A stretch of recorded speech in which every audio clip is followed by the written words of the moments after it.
আমার কাছে তোমার পরিচয় শুধু তুমি অথইয়ের মা। আমার স্ত্রী হবার চেষ্টা ভুলেও করবে না। আমাদের সম্পর্কটা শুধুমাত্র কাগজের। তোমার ভরণ পোষণের দায়িত্ব আমি পালন করে যাব। এর চেয়ে বেশি কিছু আমার থেকে এক্সপেক্ট করবে না। কথা ক্লিয়ার? জি, বুঝেছি। তাহলে বসে না থেকে অথইয়ের রুমে যাও। আজ থেকে ওকে নিয়ে ওখানেই থাকবে। আজ রাতে তো আর বাবা মার কাছে থাকবে বলছে, আমি এখানে। মাথা খারাপ নাকি তোমার? ও বলল আর তুমি মেনে নিলা? দেখো শিমুল, আমি বকুলের জায়গা তোমাকে কোনোদিন দিতে পারবো না। আর এটা তুমি খুব ভালো করেই জানো। এই রুমটা বকুল আর আমার, তাই এখানে তুমি থাকতে পারবে না। আজ রাতটা না হয় আমি বারান্দাতে থাকি।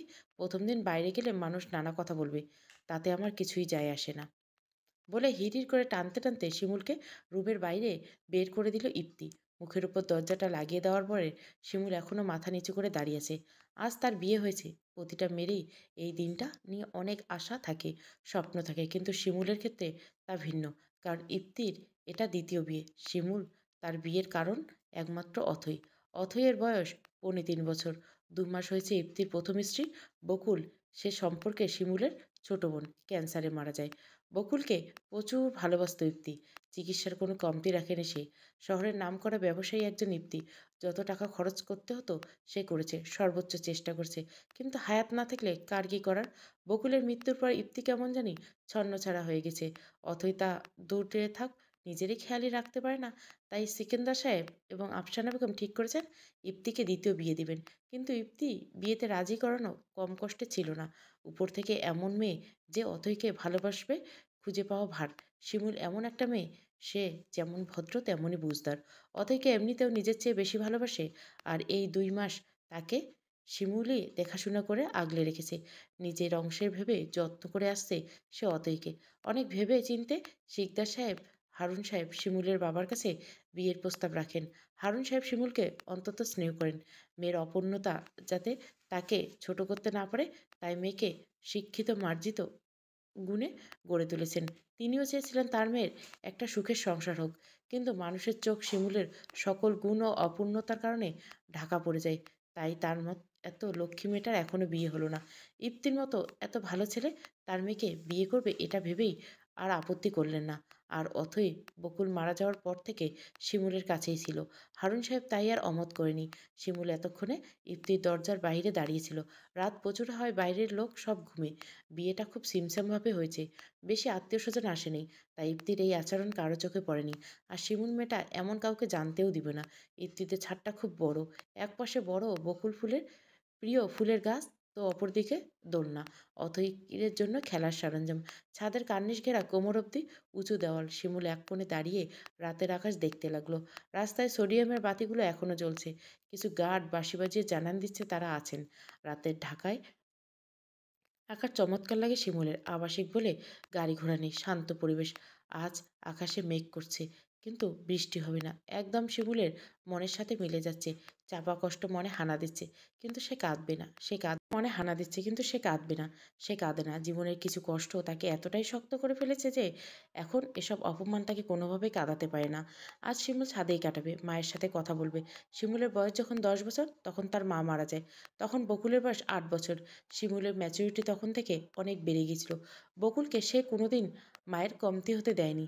বকুল যেমন প্রাণোচ্ছল চঞ্চল ছিল, শিমুল ততটা শান্ত চুপচাপ। হারুন সাহেব শিমুলকে অধিক ভালোবাসার কারণও এটা। শিমুল কোনোদিন কাউকে নিজের মনের কষ্ট বলতো না। হারুন সাহেব কেবল তার একমাত্র বন্ধু। বাবাকে নিজের কথাগুলো বলতে তার বেশ লাগে। এখন সেটা হবে না। তাই এখন ছাদে দাঁড়িয়ে আকাশের দিকে তাকিয়ে নিজের চাপা আর্তনাদগুলো শোনাবে সে। পূর্বের আকাশে লালচে আভা দেখা যাচ্ছে। সারাটা রাত ঘুমহীন কেটেছে শিমুল। এটা কোনো বড় ব্যাপার না। জীবিকাতে ডাক্তার সে। এমন নাইট ডিউটি হরহামেশা দিয়ে এসেছে। অথচ চেষ্টা করেও বোনটিকে বাঁচাতে পারেনি। বকুলকে সে মায়ের মতো ভালোবেসেছে। কোনোদিন যাতে বকুল নিজেকে একা না পায়, সেটা সর্বোচ্চ চেষ্টা সে করেছে। তাই নিজে বিয়ে না হলেও বকুলের যাতে সুখের পথে কোনো বাধা না পড়ে, সেই কাজটাই করেছে শিমুল। বাবাকে রাজি করিয়ে ইপ্তি এবং বকুলের 4 হাত এক করেছিল। অথচ ভাগ্য আজ তাকেই বিয়ের সুখটা দিল, কিন্তু তার ছোট বোনের হাজবেন্ডের দ্বিতীয় স্ত্রী রূপে। আজানের ধ্বনি বেশ কানে শুনছে, কিন্তু কোনো রুমে যাবে বুঝতে পারছে না। ইপ্তি তাকে নিজের রুমে ঢুকতে দিবে না। শত কল্পনার অবসান ঘটে শিমুল অথৈর রুমে গেল। কেউ নেই, ফাঁকা রুম। শিমুলকে এই সকালে অথৈর রুমে ঢুকতে দেখে আফসানা বেগমের বুঝতে বাকি রইল না তার ছেলে শিমুলকে নিজের রুমে জায়গা দেয়নি। ছেলের এমন বেপরোয়া রূপ আর তার অজানা নাই। যাকে ভালোবাসবে মন উজাড় করে বাসবে, আর যাকে বাসবে না নিজের ত্রিসীমানায় তাকে ঢুকতে দেবে না। মনে মনে ভাবতে লাগলো, এই বিয়েটা দিয়ে শিমুলের জীবনে কোন আধার দেখে আনলেন না তো? না জানি নিজের ছেলের নাতির কথা ভাবতে গিয়ে শিমুলের জীবনটাই নিয়ে নষ্ট করে ফেলছে। শিমুল নামাজ পড়ে রান্নাঘরে এসে নাস্তার কাজ করতে লাগলো। শিমুল বরাবরই ঘরোয়া স্বভাবের মেয়ে। ঘরের কাজ করতে তার বেশ লাগে। আর ছোটবেলায় মা মারা যাওয়ার পর থেকে ঘরের কাজ তাকে আর হারুন সাহেবকে করতে হতো। এটা অভ্যাসে পরিণত হয়েছে। সারা রাতের ঘুমহীন যেন জানান দিচ্ছে তুমি ক্লান্ত। শিমুল তা তোয়াক্কা না করে সব কাজ করতে লাগলো। সকাল ৮টা, অথই উঠে মামুনিকে খুঁজছে। বকুল মারা যাওয়ার পর মামুনি তার সব। কারো কাছে দুর্দণ্ড মেয়েটা থাকতে চায় না। তার মামুনিকে লাগবে। কাল বাসর রাত ছিল বিধায় আফসানা বেগম জোর করে নিজের কাছে রেখেছিল। তাতে লাভের চেয়ে ক্ষতিটাই হয়েছে। টেবিলে খাবার সার্ভ করে দেখে অথইকে খাবার খাইয়ে দিল শিমুল। অথইয়ের রুমে তার সাথে খেলছিল আফসানা বেগম এসেছে। শিমুল মাথায় হাত রেখে বলল, মা কাল রাতে ঘুম হয়নি না? না মা, খুব ভালো ঘুম হয়েছে। চোখ মুখ তো অন্য কথা বলছে মা। ও কিছু না, নতুন জায়গা তো। ইপ্তিকে ডেকে আনো, তোমার শ্বশুরমশাই খাবার টেবিলে যাচ্ছেন। আমি? এখন তুমি তার বউ, তোমার অধিকার আছে, যাও ডেকে আনো। শাশুড়ির কথা অমত করতে পারল না শিমুল। ধীর পায়ে এগিয়ে যেতে লাগলো ইপ্তির রুমে। না জানি আর কোন অপমান তার জন্য অপেক্ষায় আছে। এরকম বেহায়ের মতো এখানে দাঁড়িয়ে আছে কেন? বিগত 15 মিনিট যাবৎ শিমুল ইপ্তির দরজায় বাইরে দাঁড়িয়েছিল। নক করার সাহস তার ছিল না। কালকের অপমানের পর তার কোনোভাবে ইচ্ছে ছিল না ইপ্তির সামনে দাঁড়ানো। তার মধ্যে ইপ্তি দরজাটা খুলে আর প্রথমেই এই কথাটা বলল। শিমুলের খারাপ লাগছে, কিন্তু কিছু করার নেই। মা আপনাকে ডাকছে বলে সে রান্নাঘরের দিকে হাঁটা দিল। এখন ইপ্তি সামনে সে দাঁড়াবে না, কিছুতেই না। কেন দাঁড়াবে অপমানিত হতে? তার কি বিয়ে করার ইচ্ছে ছিল, নাকি সে জোর করে ইপ্তিকে বাধ্য করেছে? সেও নিরুপায় ছিল, শুধু অথইকে নিজের কাছে রাখবে বলে করেছে। এই লোকের মাথায় এটাও ঢুকবে না। রান্নাঘরে ঢুকতে যাবে তখনই তার মামি শাশুড়ি এবং শাশুড়ি মায়ের কথোপকথন তার কানে এলো। আপা, জগৎ ঘুরে এই বাজা মেয়েকে কেন ইপ্তির জন্য বাঁচলা? আর সুন্দরী মেয়েকে ছিল না এই বাজা মেয়ে? তাই বলে আমাদের ইপ্তি তো চাইলে আর জীবনে বাচ্চার মুখ দেখবে না। ইপ্তি বকুলকে এখনও ভুলেনি, ভুলবে বলে মনে হয় না। কিন্তু আপা, ভুলবে বা না বলে সে কখনো ভুলবে না তা তো তাই না? আর আপা, যে মাইয়া 28 হওয়ার পরেও বিয়ে হয় না, তার সাথে আমাদের ইপ্তির মতো পোলার কেন বিয়ে দিতে হলো? দেখো সুরাইয়া, আমি ভবিষ্যতে নাতির মুখ দেখতেই বিয়েটা দেইনি। তাহলে একটা ভালো মেয়ে দেখেই দিতাম। আমি চেয়েছি এমন কেউ যে ইপ্তি আর অথইকে দেখে শুনে রাখতে পারে। অথই ছোট একটা মেয়ে, ওর মায়ের দরকার। সুন্দরী মেয়ে তাকে মায়ের ভালোবাসা দিতে পারবে না। আর ইপ্তি অথইয়ের জন্য এই বিয়েটা করেছে, এটা মাথায় রাখো। এই নিয়ে কোনো কথা শুনতে চাচ্ছি না। কথাটা বলে আফসানা বেগম কিচেন থেকে বের হতে দেখলো শিমুল দাঁড়িয়ে আছে। ওনার মনে খচখচ করছে। নিজের ছেলের জন্য মেয়েটাকে নিয়ে এসেছে বউ করে। এখন তাকে নানা কথা শুনতে হচ্ছে। না জানি তাদের কি ভাবছে মেয়েটা। কিছু লাগবে শিমুল? না মা, বলতে এসেছিলাম ওনাকে ডেকে দিয়েছি। এখন খাবারগুলো সার্ভ করে দিই। না না, ওটা আমরাই করছি। তুমি নাস্তা বানিয়েছো? আর কিছু লাগবে না, চলো খাবে চলো। শিমুল আর কথা বাড়ালো না। সে তো এসব কথা নতুন শুনছে না। শিমুল যখন অনার্স সেকেন্ড ইয়ার, তখন একবার মাসিক বাদেও তার অকারণে ব্লিডিং শুরু হয়। ডাক্তার দেখালে জানা যায় ওর ওভারের লেয়ার ক্ষয় হয়েছে এবং সে কনসিভ করতে পারবে না। যদিও করে বাচ্চা ধরে রাখার ক্ষমতা তার নেই। এই ব্যাপারটা গোপন করার মতো মন মানসিকতা হারুন সাহেব কিংবা শিমুলের নেই। এই কারণে বিয়ের জন্য বরপক্ষ দেখতে এলে তার বিয়ে ভেঙে যেত। এই ব্যাপারটা ইপ্তির পরিবারও জানে। এই জন্য তারা এবং ইপ্তি বিয়েতে অমত জানায়নি। বৌমা, ইপ্তিকে ডাল ভুনা দাও। ওর পরোটার সাথে ডাল ভুনা খুব ভালো লাগে। জি মা। লাগবে না, আমি ঠিক আছি ইপ্তি। আরে খেলি কোথায়? শিমুল, দাও তো আর একটা পরোটা। বললাম তো লাগবে না। ইপ্তি রেগেমেগে উঠে রুমে চলে এলো। বিরক্ত লাগছে ওর। একে বিয়েটা ওর করার ইচ্ছে ছিল না, এখন এটা নিয়ে আদিক্ষেতা দেখে গা জ্বলছে। বকুলকে নিজের চেয়েও বেশি ভালোবাসে। ওকে ভুলে যাওয়াটা ওর পক্ষে সম্ভব না। আর শিমুলকে দেখলে ওর মাথাটা আরও খারাপ হয়ে যায়। একটা মেয়ে কিভাবে নিজের ছোট বোনের হাজবেন্ডকে বিয়ে করতে পারে? ইপ্তি ভেবেছিল ও রাজি হলেও শিমুল কখনো রাজি হবে না। কই সেই মেয়ে ঢ্যাং ঢ্যাং করতে করতে বিয়েতে রাজি হয়ে গেল। দরজায় কড়া নাড়ার আওয়াজে ইপ্তির ধ্যান ভাঙে। দরজা ভেজানো থাকায় সে নক করে ভেতরে চলে এসেছে। ইপ্তি দরজার দিকে তাকাতে মেজাজ তার আরও খারাপ হয়ে গেল। সামনে আর কেউ নেই।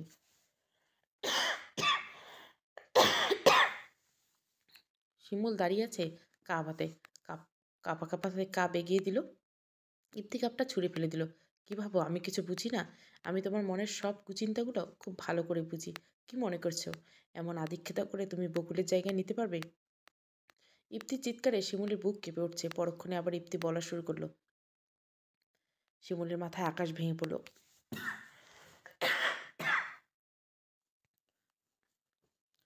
তোমার বাবা মেয়ের ইচ্ছে করে ছলনা করে এই বিয়েটা করেছো, কি মনে করো? আমি বুঝি না, আমার মানা করা সত্ত্বেও কেন এই রুমে ঢুকেছো? মা আপনাকে কফি দিতে বলেছে। কেন? এতদিন যখন তুমি ছিলে না তখন কফি কে দিত আমাকে?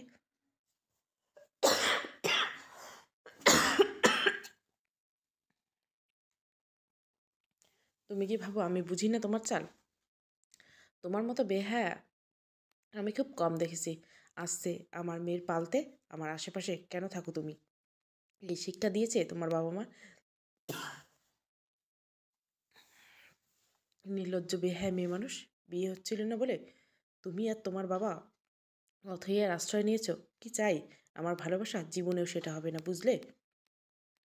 আর নিজেকে থামিয়ে রাখতে পারল না শিমুল। এতক্ষণ ভেবেছিল বকুলকে ভালোবাসার বিদায় এমন বিহেভ করছে, কিন্তু না, ইপ্তি হিতাহিত জ্ঞান হারিয়ে ফেলেছে, যা নয় তাই বলছে। চুপ, একদম চুপ। নিজেকে কী ভাবেন আপনি? রাজকুমার? কোনো রাজ্যের হিরো আপনি, যে আপনাকে বিয়ে না করলে আমি মরে যাব? আমি এই বিয়ে অথয়ের জন্য করছি। আমি তো এই বিয়ে করতেই চাইনি। আপনার বাবা মায়ের প্রস্তাব নিয়ে বাবার কাছে যান। আর ভুলে যাবেন না, বাবা আমার একার বাবা না, বকুলেরও বাবা। আমার কাছে অথই থাকতো, আমার তো আপত্তি ছিল না। তবে কেন আপনার বাবা মা বিয়ের জন্য আটকাননি? হ্যাঁ, কেন? আপনার মন মানসিকতা এতটা নিজ জানলে কোনোদিন বকুলের বিয়ে আমি আপনার সাথে দিতাম না, কোনোদিনও না। আর বিয়ে বিয়ে আমি কি ফেলনা নাকি যে বিয়ের জন্য উঠে পড়ে লাগবো? আমার বিয়ে না হলে কিছু যায় আসতো না। আপনি আমার নামমাত্র স্বামী। আমাকে এত অপমান করার সাহস আপনার হয় কিভাবে? হ্যাঁ, খবরদার আবার যদি আমাকে এভাবে অপমান করার কথা চিন্তা করেন তো দেখে নিয়েন।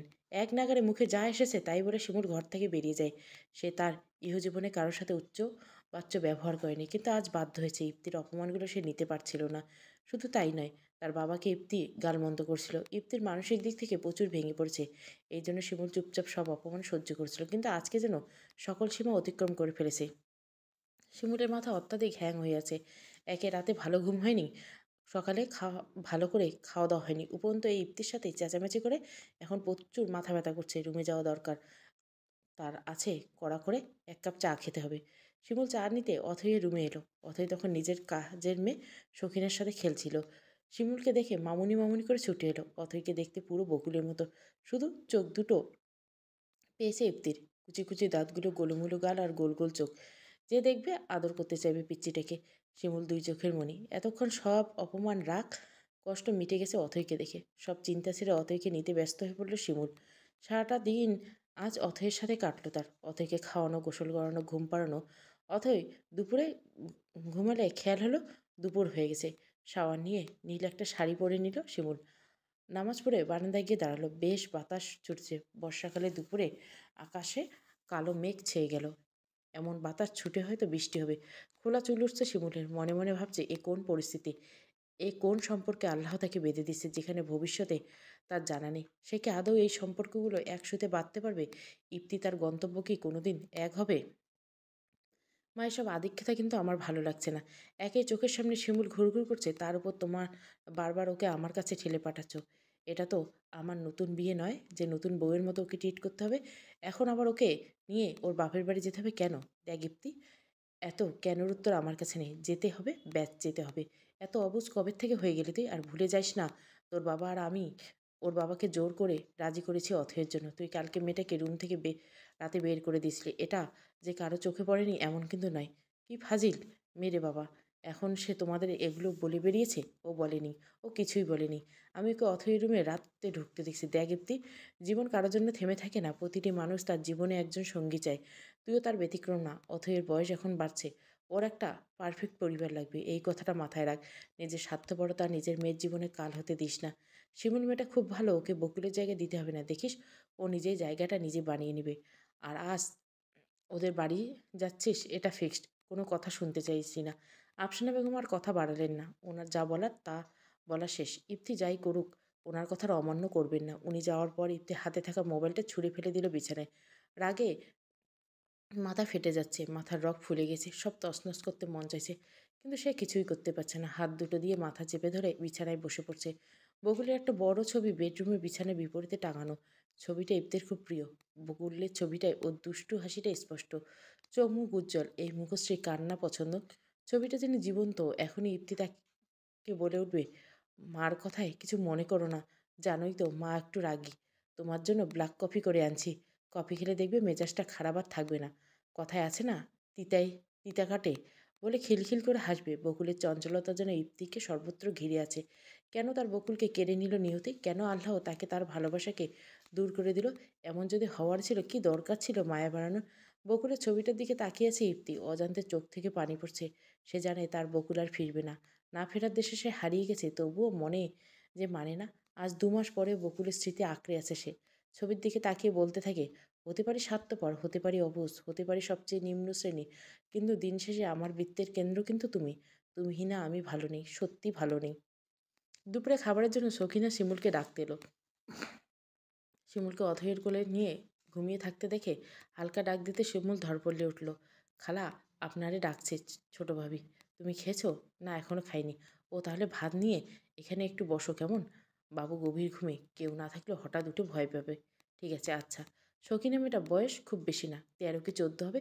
তবে মেয়েটা খুব চটপটে। বকুল নিজ উদ্যোগে ওকে স্কুলে ভর্তি করেছিল, এবার 7-এ পড়ে। মেয়েটার কাজ একটু ঝটপটে কিন্তু নিপুণ। শিমুল বেশ লাগে মেয়েটাকে, তবে একটু বেশি বকবক করে। এই বয়সে এটা বেমানান তা নয়, কিন্তু কিছু কিছু সময় বিরক্তিকরও লাগে। খাবার টেবিলে সবাই উপস্থিত। বিয়ের কারণে যে আত্মীয়রা এসেছেন তারা খাবার খাওয়ার পর চলে যাবেন। শিমুল এত দেরিতে আসায় সবার ভিতরে একটা কানাঘুষো ব্যাপার চলছে। আফটার অল বউ বলে কথা। আফসানা বেগম কাছে এসে বলেন, শিমুল, তোমার নিশ্চয়ই ক্ষুদে লেগেছে? না মা, তেমন কিছু না। আসলে অথৈকে ঘুম পাড়াতে পাড়াতে ঘুমিয়ে পড়ছিলাম। এতটা বেলা হয়ে গেছে টের পাইনি। ভালো করেছো। তোমাকে সকালে একটু টায়ার্ড লাগছিল। কি গো, এসো। বৌমাকে দাঁড় করিয়ে রাখবে নাকি সেকেন্দার সাহেব? মা, আপনি বসুন, আমি বেড়ে দিচ্ছি। সেটার কি দরকার? বসুন না মা। আফসানা বেগম বহু মানা করার পরও শিমুলের কাছে তাকে হার মানতে হলো। সবাইকে বেড়ে দেওয়ার পর আফসানা বেগম তাকে জোর করে খেতে বসালো। দুপুরে খাওয়া দাওয়ার পর আত্মীয়স্বজন বিদায় নিলেন। এদিকে যেন ইপ্তে হাঁপ ছেড়ে বাঁচলেন। তাদের সামনে এরকম বর বউ খেলতে হচ্ছিল না। ইপ্তি নিজের রুমে যাবে তখনই সেকেন্দার সাহেব তাকে স্টাডি রুমে যেতে বললেন। ইপ্তি ভালোভাবে বুঝতে পারছেন কী নিয়ে কথা হবে।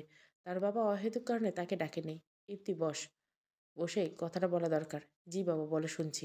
হারুন সাহেবকে আমি ফোনে বলে দিয়েছি তোরা 4:30 এখান থেকে বের হবি। It's already 4 PM। I think you should be hurry up. বৌমাকে বল রেডি হতে। মেয়েদের রেডি হতে টাইম লাগে। বাবা, অথৈ আর শিমুল গেলে হয় না? অহেতুক আমাকে এর মধ্যে টানাটানির কী দরকার? শোন, মানুষ সামাজিক জীব, আর জীবন সমাজকে ঘিরে। আমি জানি তোর উপর আমরা চাপ সৃষ্টি করছি, কিন্তু সত্যি বলতো এটা অপ্রয়োজনীয় নয়। আজ 2 মাস তুই অথৈকে কতটুকু দেখেছিস? তুই বকুলের শোকে এতটাই বিপর্যয়, মাঝে মাঝে অথৈ খেলতে যেয়ে চেয়ার থেকে পড়ে থুতনি ফাটিয়ে ফেলেছে, অথচ তোর খেয়াল নেই। মেয়েটা বাবা বলতে পাগল, অথচ তুই ওকে 5 মিনিটও সময় দিস না। আচ্ছা, ওর এই বাড়তি বয়সে একটা পারফেক্ট পরিবারে কি প্রাপ্য নয়? মা বলতে মেয়েটা পাগল ছিল। শিমুল অনেকটা সময় পুরোটাই ওকে সামলে নিয়েছে। এখন যদি দেখে ওর মামুনি আর ওর বাবার মধ্যে সম্পর্ক ভালো না, লাইক আদার চাল, ওর সাইকোলজি এটা কতটা ইম্প্যাক্ট পড়বে তা তোর জানা নেই। আর বন্ধু হয়ে দাম্পত্য কাটানো যায় না তা তো নয়। তোরা বন্ধু হ। ওকে ভালোবাসতে আমি বলবো না, তবে ওকে বন্ধুর জায়গাটা দে। এটা নিজের জন্য নয়, অথয়ের জন্য। নাও গো। ইপ্তি তার বাবার কথাগুলো মন দিয়ে শুনছিল। একটা কথাও ভুল বলেনি তিনি। তার প্রতিটি পয়েন্ট একদম সঠিক। বলে না, বাবা কোনোদিন ভুল হন না। আমরা কেন যেন তাদের কথা বুঝতে চাই না। ইপ্তি শিমুলকে সকালে এত উল্টোপাল্টা জিনিস বলেছে যে এখন তার সামনে যেতে মন খচখচ করছে। না পেরে সখিনাকে ডাকে সে। ভাইজান ডাকছিল। ভাবিকে গিয়ে বল রেডি হয়ে অথৈকে নিয়ে নিচে নামতে। আমি গাড়িতে অপেক্ষা করছি। যে আচ্ছা ভাইজান। আর কিছু কমু? এই ঠিকভাবে উচ্চারণ ধর ধমকেশ্বরে। জি আচ্ছা ভাইজান। আর কিছু বলবো?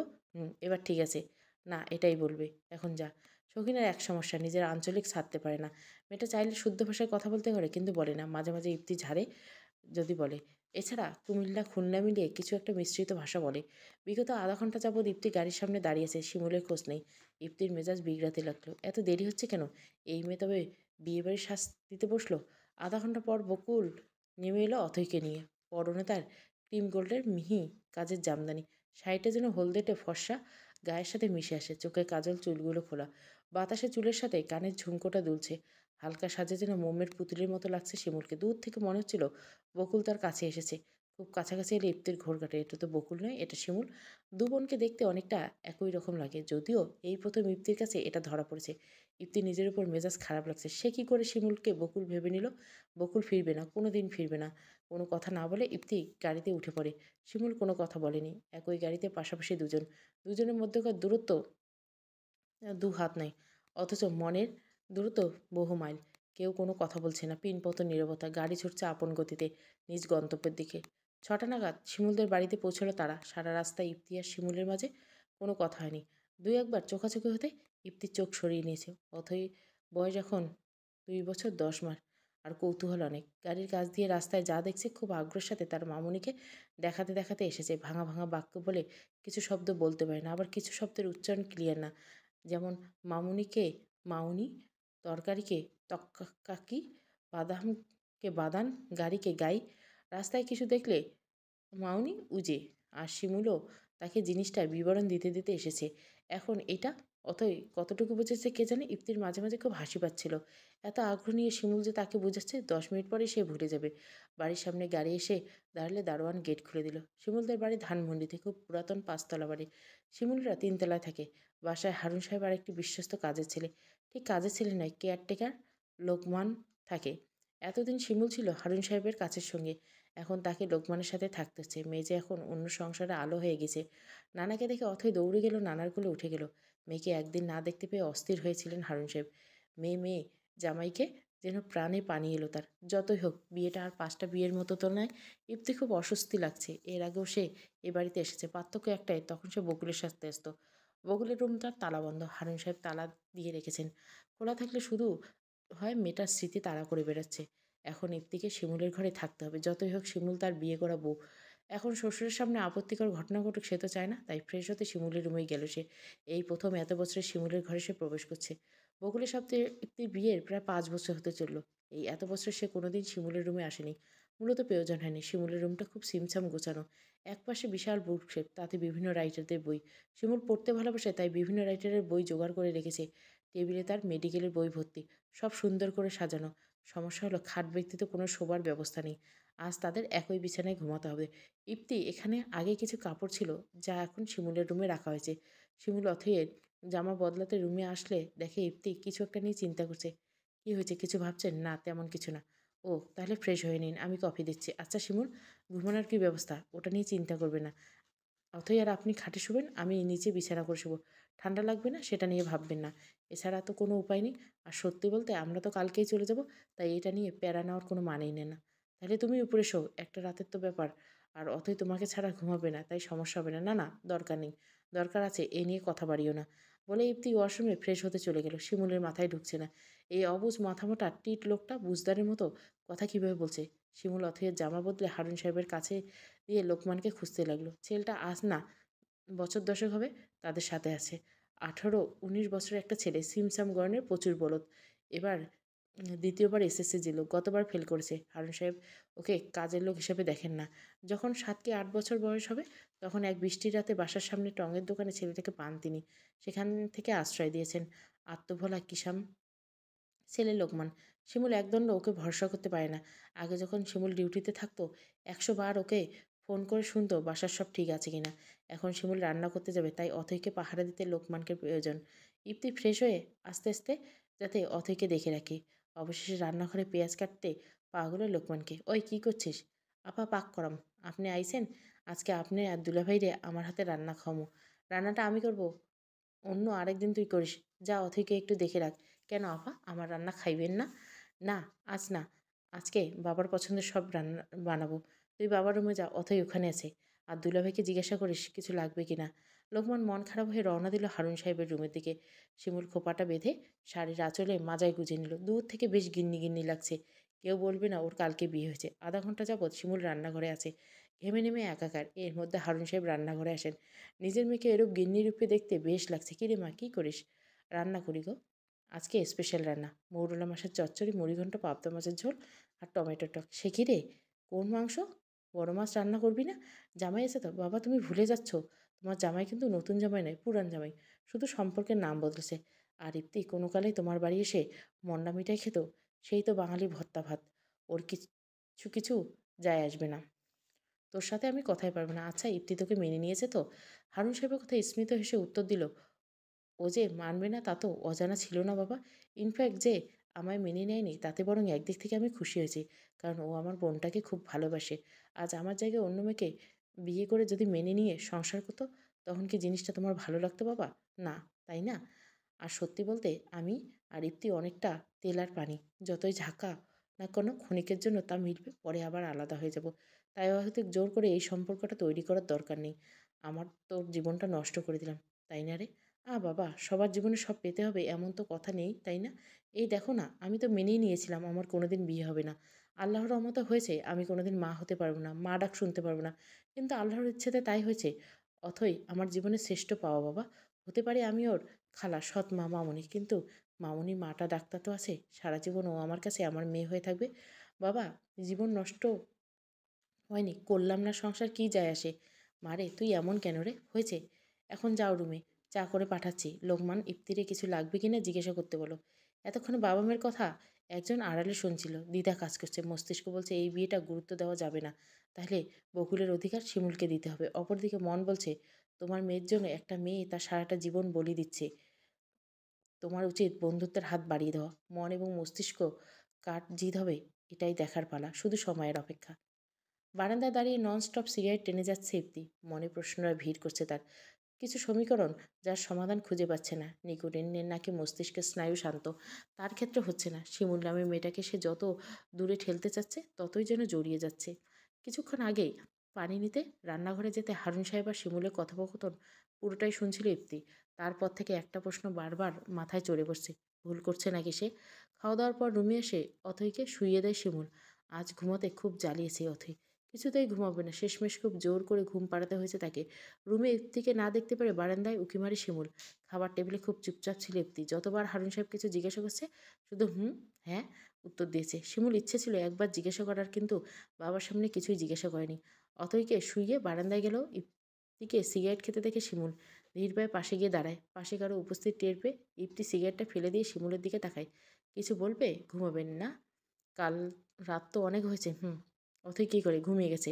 আজ অবশ্য জ্বালিয়েছে। তুমি ঘুমাতে যাও, দেরি হয়ে গেছে এমনিতে। হুম, যাচ্ছি, আপনি আসুন। বলে চলে যেতে নিলে ইপ্তিকে কি মনে করে শিমুলকে ডেকে বসে। আজ তার খুব একা একা লাগছে, কষ্টের জন্য ঘিরে ধরেছে তাকে। শিমুল, হুম, সময় হবে একটু? হুম, বলুন। আচ্ছা, আমি কি খুব খারাপ? জি। ইপ্তির দৃষ্টি বাহিরের রাস্তার দিকে। সোডিয়ামের আলো তার চোখগুলো চিকচিক করছে। একটু থেমে আবার বলে, আমি মানুষটা কি খুব খারাপ? কেন বলুন তো? আমার না খুব দম বন্ধ লাগে শিমুল, খুব দম বন্ধ লাগে। ইচ্ছে করে মরে যেতে, কিন্তু পারি না জানো। যখনই ভাবি এমন কিছু করব, অতএর মুখটা ভাসে। বকুল ওকে আমার ভরসায় রেখে গেছে। আমি না সত্যি পারছি, এই যে এইখানে বুকে হাত দিয়ে খুব কষ্ট হয়।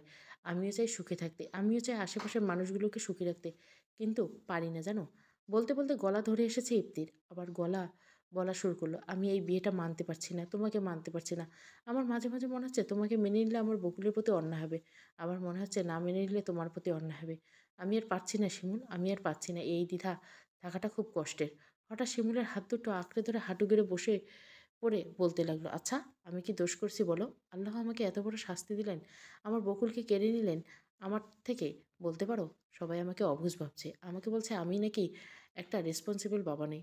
কিন্তু আমি কি করবো বলো? অথয়ের কাছে গেলে বকুলের স্মৃতি আরও চেপে ধরতো আমায়। বকুল মারা যাওয়ার পর থেকে ইপ্তিকে কাঁদতে দেখেনি শিমুল। এই প্রথম ইপ্তি কাঁদছে, বিলাপ করে কাঁদছে। ইপ্তিকে একটা অবুঝ বাচ্চার মতো লাগছে। অজান্তে শিমুলের চোখে পানি চলে এসে লোকটা নিজের ভেতরে গুমড়ে গুমড়ে শেষ হয়ে যাচ্ছে। ইপ্তি যে কিনা 1 মিনিট বকুলকে চোখের আড়াল হতে দিত না, আজ তাকে বকুল ছাড়া এই 2 মাস থাকতে হচ্ছে, এবং সামনে থাকতে হবে, বাঁচতে হবে। আমার বকুলকে এনে দাও শিমুল, প্লিজ। ওকে ছাড়া আমি পারছি না, আমার দম বন্ধ লাগছে বকুল, প্লিজ। ইপ্তি কাঁদছে, সাথে শিমুলও, সেও নিরুপায়।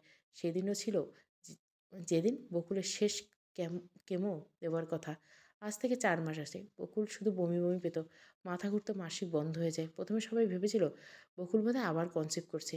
সবাই খুব খুশি হয়েছিল, খুব জলদি আবার আরেকটা বাচ্চা আসবে, কারণ অথই তখন 2.5 বছর। শিওর হবার জন্য টেস্ট করার পর ধরা পড়ে বকুলের পেটে টিউমার হয়েছে। টিউমারের কন্ডিশন ভালো নয়, খুব জলদি এটাকে অপারেশন করতে হবে। শিমুল তার পরিচিত সকল ডক্টরের সাথে কথা বলে বেশ ডক্টর দিয়ে অপারেশনে করার ব্যবস্থা করে। অপারেশন সাকসেসফুল হলে কিছু অংশ থেকে যায়, পরে সেটা ক্যান্সারের রূপ নেয়। ইপ্তি শিমুল সকল প্রকার চেষ্টা চালিয়ে বকুলকে ভালো করে। 1.5 মাসে 5টা কেমো দেওয়ার পর হয় বকুলকে। বকুলের সব চুল পশম পড়ে যায় এতে, কিন্তু শেষ রক্ষা হলো না। বকুলের শরীর কেমোচাপ নিতে পারেনি। সে ইপ্তিকে ছেড়ে না ফেরার দুনিয়ায় পাড়ি দেয়। শিমুল এই অল্প বয়সে এত কেমোর ধকল বকুলের শরীর নিতে পারবে না বিধায় বারবার মানা করছিল, কিন্তু বাঁচার লোকে বকুল জেদ ধরে বসে, কিন্তু শেষ রক্ষা হলো কই। সেদিন শিমুল নিরুপায় ছিল বকুলের জেদের কাছে, আজ ইপ্তির অবস্থা তো সে নিরুপায়। ফজরের আজানে ঘুম ভাঙে শিমুলের, চোখ খুলতে নিজের উপর ভারী কিছু অনুভব করলো। ভালো করে লক্ষ্য করে দেখে ইপ্তি ওকে জড়িয়ে ধরে বুকের কাছে বাচ্চাদের মতো ঘুমাচ্ছে। তারা বারান্দার ফ্লোরে বসে ঘুমাচ্ছিল। পরক্ষণে রাতের কথাগুলো মনে পড়ে গেল। ইপ্তিকে সান্ত্বনা দিতে গিয়ে কখন যে ওকে জড়িয়ে ধরেছিল খেয়াল ছিল না শিমুলের। আর ইপ্তি কাঁদতে কাঁদতে শিমুলকে জড়িয়ে ধরেছিল। এভাবে দুজনে ঘুমিয়ে পড়েছিল। শিমুলের মনে এখন অন্য চিন্তা উদয় হলো। এখন বান্দা না হয় ঘুমাচ্ছে, কিন্তু উঠে যদি দেখে শিমুল তার এত কাছে, তাহলে একটা কুরুক্ষেত্র বাঁধাবেই বাঁধাবে। আস্তে করে ইপ্তিকে সরিয়ে দিতে ইপ্তির ঘুম পাতলা হয়ে গেল। ধীরে ধীরে চোখ খুলে শিমুলকে দু হাতে দূরে সরে বসলো। কাল রাতে ইপ্তির চরম ঘুরেছিল। তার অনেক কিছু মনে আসছে না। চোখ খুলতে ইপ্তি নিজেকে বারান্দায় দেখে মনে করতে পারছিল না আসলে হয়েছেটা ঠিক। কাল রাতে অটোয় উঠে যাবে এক্ষুনি। আপনি বেডে যেয়ে ঘুমান। আমি নামাজ পড়তে গেলাম। এক নাগাড়ে কথাগুলো বলে কোনো মতে শিমুল সেখান থেকে কেটে পড়ল। কাল রাতে যা হয়েছে সেটা নিয়ে কথা বলতে চায় না আর। ইপ্তিও বেশি না ঘেটে বিছানায় শুতে চলে যায়। সকাল ৯টা। অথৈকে নাস্তা করিয়ে শিমুল হারুন সাহেব আর লোকমানকে খাবার বেড়ে দেয়। ইপ্তি তখনও ঘুমে বিভোর। আজ তারা বাড়ি ফিরবে। আফসানা বেগম ফোন করেছিল খোঁজ নিতে। তখন সিকান্দার সাহেব জানান আজ একটু অফিসে আসতে হবে ইপ্তিকে, তাই ওদের নাস্তা করে বের যেতে হবে। হারুন সাহেব খাবার খেতে খেতে জিজ্ঞাসা করলেন, ইপ্তি ওঠেনি? ও তো বেশ আর্লি রাজা। না বাবা, আসলে এক খাটে তিনজন, ওর ঘুমে ডিস্টার্ব হয়েছিল, পরের দিকে ঘুমিয়েছে। কাল রাতের কথা জানতে পারলে হারুন সাহেব আবার কষ্ট পাবেন, তাই শিমুল কৌশলে চেপে গেলেন। চুপচাপ হলে শিমুলের প্রখর বুদ্ধি, সিচুয়েশন কীভাবে হ্যান্ডেল করতে হয় সে ভালো করে জানেন। হারুন সাহেবের লোকমান খাওয়া শেষে সব গুছিয়ে ফেলে। এখন ইপ্তিকে ডাকতে হবে, নয়তো সত্যি দেরি হয়ে যাবে। অথই লোকমানের কাছে দিয়ে রুমে দিকে যায় সে। রুমে যেতে দেখে ইপ্তি পুরো বাচ্চাদের মতো ঘুমিয়েছে। ঘুমন্ত ইপ্তিকে দেখলে খুব মায়া লাগছে শিমুলের। ইপ্তি রাগী হলো, মুখটা বেশ মায়া মায়া, বিশেষ করে ওর চোখ দুটো যেন একটা মায়ার সাগরে তাল পাওয়া দুষ্কর। কপালের উপর চুলগুলো পড়ে রয়েছে। সত্যি বলতে ইপ্তিকে দেখতে খারাপ লাগে না শিমুলের। যথেষ্ট সুদর্শন পুরুষ, 5 ফিট 11 হাইট, যেমন লম্বা তেমন দৈহিকরণ, যে কোনো মেয়ের ভালো লাগবে। শ্যামলাটে গায়ের রং, মুখে খোঁচা খোঁচা দাড়ি, কপালে চুলগুলো ফেলে মাঝে মাঝে সাউথ ইন্ডিয়ান হিরো লাগে। খাড়া নাক, রাগ হলে লাল হয়ে যায়, অথচ এখন একদম শান্ত লাগছে। কতক্ষণ এভাবে ইপ্তিকে দেখছিল জানা নেই শিমুলের। হঠাৎ চোখ খুলতে ইপ্তির চরম আকার ধাক্কা খায়। এভাবে নিজের এত কাছে শিমুলকে দেখবে কল্পনাই ছিল না তার। শিমুলও সময়ের দ্রুততার কারণে বেশ লজ্জায় পড়ে যায়। এভাবে চোখ খুলবে ইপ্তি সেটা ভাবেনি। তড়াক করে উঠে দাঁড়িয়ে পড়ে শিমুল। আপনি তাড়াতাড়ি ফ্রেশ হয়ে আসুন, আমাদের বাড়ি যেতে হবে বলে হন্তদন্ত হয়ে বেরিয়ে যায় শিমুল। লজ্জায় এক মুহূর্ত দাঁড়াতে পারছিল না ইপ্তির সামনে। নিজের উপর নিজেরাই রাগ দেখছে। কী করছিল না জানি ইপ্তি কী ভাবছে। আর ইপ্তি এখন বিছানায় বসে ভেবে যাচ্ছে হলোটা কি ওর সাথে। হারুন সাহেব মনটা আজ ভালো নেই। মেয়েটা আজ নিজের বাড়ি চলে যাবে। কিছুতে নিজেকে সামাল দিতে পারছে না। এতদিন শুধু ভাবতেন মেয়েটাকে বিয়ে কবে হবে, কিন্তু এখন যখন মেয়েটার বিয়ে হয়ে গেছে তখন আফসোস হচ্ছে, ইস মেয়েটাকে যদি আর তার কাছে রেখে দিতে পারতেন। বারবার চোখ ভিজে যাচ্ছে। মেয়েটা চলে গেলে কিভাবে নিজেকে আটকে রাখবেন কে জানে। বাবারা বুঝি এমনই হয়, নিজের কলিজার টুকরোকে আদর সোহাগে বড় করে নিজের সব কিছু দিয়ে তাকে আগলে রেখে তারপর একদিন একটা রাজকুমারের হাতে তাকে সঁপে দেয়, এই ভরসায় যে তার মেয়েকে দেখে রাখবে সে, তার মাথা মতো মাথায় করে রাখবে সেই কথায়। তখন নিজের বুকটা খালি হয়ে যায়। নিজের বুকে রক্তক্ষরণ হয়, অথচ কাউকে দেখাতে পায় না। আজ হারুন সাহেবের অবস্থাও তাই। ওনার সাথে আছেন এই একটা সম্বল, সারা জীবনের পুঁজি। এখন তার সেই জমানো পুঁজি ইপ্তির ঘর আলো করবে। কিন্তু ইপ্তি কি তার এই রাজকুমারী যোগ্য খেয়াল রাখবে? তার কলিজার টুকরোকে তার মতো আগলে রাখবে? খালুজান, আফারা রেডি, এখনই বাইর হবো। লোকমানের কথায় খেয়াল করে বের হলেন তিনি। চোখ জোড়া মুছে বললেন, তুমি যা, আমি আসতেছি। যে আইছে। লোকমান চলে গেল। টেবিল থেকে মোটা ফ্রেমের চশমাটা হাতে নেয় হারুন সাহেব। তাকে শক্ত হতে হবে। মেয়ের বাবা হতে গেলে এগুলো তো মেনে নিতেই হবে। শিমুল খাওয়ার পর অথৈকে রেডি করিয়ে দিতে লাগলো। ইপ্তি রুমে এসে দেখে শিমুল অথৈকে নিয়ে ব্যস্ত। বারবার কথা বলার ট্রাই করেও কীভাবে শুরু করবে বুঝতে পারছে না। শেষমেশ সব চিন্তাভাবনা বাদ দিয়ে বলে দিল, শিমুল তোমার সাথে আমার কিছু কথা আছে। সকালে ঘটে যাওয়া ঘটনার পর থেকে এখনও পর্যন্ত শিমুল ইপ্তির সাথে সোজামুখে কথা বলেনি, খানিকটা এড়িয়ে চলছে। এখন ইপ্তির কথা শুধু মনের মাঝে খসখস শুরু করলো। না জানি ইপ্তি কী বলবে। কী হলো শুনছো? আমি কি কিছু বলছি? জি জি বলেন, শুনতেছি। আচ্ছা, বাসায় যেয়ে বলবো, রেডি হয়ে নাও বলে শার্ট প্যান্ট নিয়ে ওয়াশরুমে ঢুকে পড়লো ইপ্তি। শিমুল যেন হাঁপ ছেড়ে বাঁচল। শিমুল সকালবেলা ঘটনা মনে পড়তে নাক মুখ লাল হয়ে গেল। এটা ইচ্ছাকৃত না, কিন্তু ইপ্তি ঘটনাগুলোকে কীভাবে নিচ্ছে কে জানে। সকাল 10টায় ইপ্তিটা সম্পূর্ণ রেডি। ইপ্তি গাড়িতে বসে ওয়েট করছে। শিমুল লোকমানকে যাবতীয় সব বুঝিয়ে দিল। এখন লোকমানের দায়িত্ব হারুন সাহেবকে দিকে খেয়াল রাখা। হারুন সাহেব বারবার চোখে মুছছেন যাতে শিমুলের চোখে না পড়ে, কিন্তু শিমুলের চোখ বাবার চোখের পানি এড়ালো না। বাবার সামনে দাঁড়িয়ে বাবার চোখ মুছে বলল, আমার কথা মনে পড়লে আমাকে ফোন দিবা। আমি আর পুচকু চলে আসবো। অথইকে আদর করে পুচকু নামে ডাকে শিমুল। তুই নিজের খেয়াল রাখিস, চোখ মুছো, এভাবে কাঁদলে আমার ভালো লাগবে? আচ্ছা আর কাঁদছি না, সাবধানে যাস। লোকমানকে বুঝিয়ে দিছি, সাবধানে থেকো বাবা। আয় তোরা। বাবাকে জড়িয়ে ধরে বিদায় নিল শিমুল। গাড়িতে বসে বাইরের দিকে তাকিয়েছিল। সারাটা রাস্তা কোনো কথা বলেনি। অথইয়ের কথাতে শুধু হ্যাঁ এগুলোই বলেছে। মনটা তার ভালো নেই। বুড়ো মানুষটা না জানি কিভাবে থাকবে। ইপ্তিকে ভালোভাবে বুঝতে পারছিল শিমুলের মন খারাপ, তাই কোনো কথা বলেনি। সারাটা রাস্তা নিশ্চুপ ছিল দুটো মানুষ। বাসায় ঢুকতে সিকেন্দার সাহেব জানিয়ে দিল ইপ্তিকে 5 মিনিট ফ্রেশ হয়ে নিতে, অফিসে আর্জেন্ট যেতে হবে। শিমুল অথয়ের রুমে যেতে নিলে ইপ্তি বলে উঠে, কোথায় যাচ্ছ? রুমে ফ্রেশ হবো। আজ থেকে এই রুমে থাকতে পারো তুমি। জি। হুম এভাবে করে আমি অথয়ের কাছে থাকতে পারবো। এই 2 মাস আমি ওর ধারে কাছে থাকি না বিধায় মেয়েটা আমার কাছেও আসতে চায় না। আচ্ছা শুনুন, একটা কথা বলার ছিল। কি? আমি কাল থেকে জয়েন করতে যাচ্ছি হসপিটালে। হসপিটালে জয়েন করলে অথইর কী হবে? এই 2টা মাস যেভাবে সামলাচ্ছি সেভাবে সামলাবো। আমি নাইট ডিউটি করা ছেড়ে দিচ্ছি, তাই সমস্যা হবে না ইনশাল্লাহ। না না, তুমি জব ছেড়ে দাও। অথই তোমাকে বাদে এত সময় কি করবে? মা তো আসেনি।